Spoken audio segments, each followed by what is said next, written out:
मामला थाना महुआ खेड़ा के क्षेत्र प्रेम नगर कॉलोनी का बताया जा रहा है।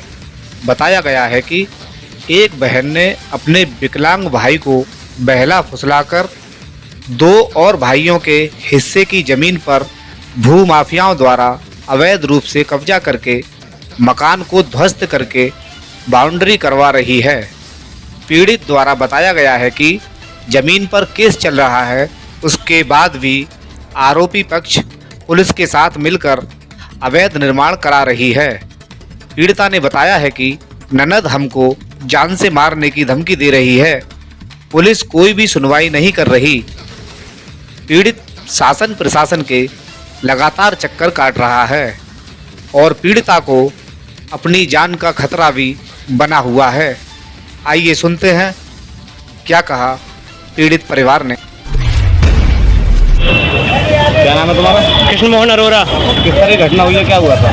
सर, थाना गाजीबाद हनीपुर मंडी के सामने हमारे दो प्लॉट हैं, दो मकान हैं जो आधे आधे बने हुए हैं। 27 जून को एक मकान उन्होंने पूरी तरह ध्वस्त कर दिया, 2 मंजिल की खत्म कर दी, 1 मंजिल बची है। और उसके बावजूद हम एसएसपी साहब के पास गए, थाने में गए, कहीं हमारी सुनवाई नहीं हुई। बड़ी मुश्किल से 10 दिन बाद हमारी एफआईआर दर्ज हुई है। उसके बाद आज हमने 1 तारीख को हमने जाके देखा है तो दूसरे मकान को भी तोड़ दिया है, उस पर पीछे काम चल रहा है, चढ़ाई चल रही है। और स्वराज सिंह जो हमारे पड़ोसी हैं, ठाकुर स्वराज सिंह, उन्होंने अपनी तरफ से गेट लगा लिया है। उन्होंने कहा बहन जी ने मेरे ना बेनामा कर दिया है, ये जगह में अब मेरे पास है, इसका कब्जा मेरे पास है। अच्छा, कौन तोड़ रहा है, क्या नाम है उनको? ओम कुमारी वो तोड़वा रही है, हमारी बहन है, और स्वराज सिंह को दे रही है जगह, जबकि दोनों मकानों पे स्टे लगा हुआ है। स्टे के बावजूद न्यायालय का उल्लंघन किया जा रहा है और हमारी कहीं कोई सुनवाई नहीं हो रही है। अभी तक अरेस्टिंग नहीं हो रही। तो तुम कहाँ आए हुए आज? हम एसएसपी साहब के आए हुए हैं, एसएसपी साहब मुलाकात करेंगे। तो आरोपी खिलाफ मुकदमा दर्ज हो गया है? मतलब मुकदमा दर्ज हो गया, पर वो कह रहे हैं अरेस्टिंग नहीं होगी। अरेस्टिंग नहीं होगी, हमारा सबरा सामान चला गया, सब दोनों दुकानों का सामान बेच दिया उसने। आपकी क्या मांगे, क्या चाहते हैं? हम ये चाहते हैं हमें न्याय मिले और जो दोषी हैं उनके खिलाफ कार्रवाई हो। अगर न्याय नहीं मिलता है तो क्या करेंगे? न्याय मिलता है सर, हम आत्महत्या करेंगे, फिर और क्या करेंगे? हमारे पास कोई उपचार ही नहीं है सर। किस तरह की घटना हुई, क्या हुआ है? ये गाजीबाद थाने के सामने 2 प्लॉट बने हुए हैं, एक मकान तोड़ दिया उन्होंने, डिस्ट्रीब्यूट कर दिया पूरे दोनों दुकानों का सामान बेच दिया, करोड़ों का माल बेच दिया उन्होंने। मेरा पूरा गृहस्थी का सामान ले लिया, जिसमें मेरी 10-12 चीज थी सोने चांदी की, सबरी ले ली। यहाँ तक कि बच्चों के सब मतलब दहशत कर दिया, मलबा तक बेच दिया, ईंटें तक बेच दी, गाटर पत्ती सब बेच दिए।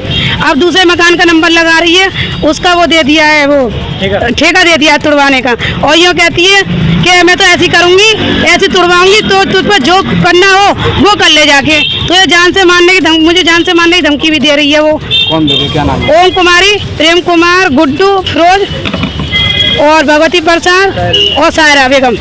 तो ये जो मकान है वो किसके नाम है? वो मकान हमारे नाम है, तीनों भाइयों के नाम है। मैं उस घर की बहू हूँ। मुकदमा चल रहा है, केस चल रहा है वो उसमें न्यायालय में। तो अभी मकान कब बनाना शुरू किया है, कब से बना रही है? बना रही है, तोड़ रही है वो। अच्छा, तोड़ने के बाद तोड़ रही है। बाउंड्री कब से लगाई जा रही है उसमें? बाउंड्री हो गई एक दिन, कल हम गए थे, कल हम देख के आए थे, रुकवा के भी आए थे, लेकिन हमारे जाते ही उनने फिर काम चालू करवा दिया तोड़वाना। तोड़ के पता नहीं क्या बनवा रही है और पड़ोसी को उसमें गेट लगवा रही है। और किस तरह की मांगे, क्या चाहते हैं? मांग ये उसे दंड दिया जाए और झूठा आरोप लगा रही है हम पे, गलत आरोप लगा रही है हम पे। अगर तुम्हारे पास न्याय नहीं मिलता तो क्या करेंगे? आत्महत्या करेंगे हम। जब हमें मकान नहीं है, कुछ नहीं है, कहाँ रहेंगे जाके? हम तो नहीं आएंगे 4-5 दिन, नहीं मरेंगे हम तो। माननीय योगी जी से कोई गुहार लगाना चाहती हो? हाँ, लगाना चाहते हैं कि वो हमारी सुनवाई करें, हमारी सुने। और आरोपी को उनको अरेस्ट करा जाए। उन लोगों को जब देखो झूठा आरोप लगाती रहती है इस मारे कि जो लोग अंदर चले जाएंगे, मैं क्या जीत जाऊंगी, ये लोग तारीख करने नहीं जाएंगे तो मेरा ये सब कुछ तोड़ ताड़ के मैं चली जाऊंगी अपने। अच्छा, क्या नाम है आरोपियों का, जरा फिर से बताओ कौन कौन? ओम कुमारी, प्रेम कुमार, भूमिका, भावना, गुड्डू, फिरोज और पंडित है, सनी है, यही हो गया। क्या कर रहे हैं? दबंगी करते हैं। ये दबंगी करते हैं और हम लोग जाते हैं तो हमसे बदतमीजी करते हैं, मारपीट करते हैं हमारे साथ।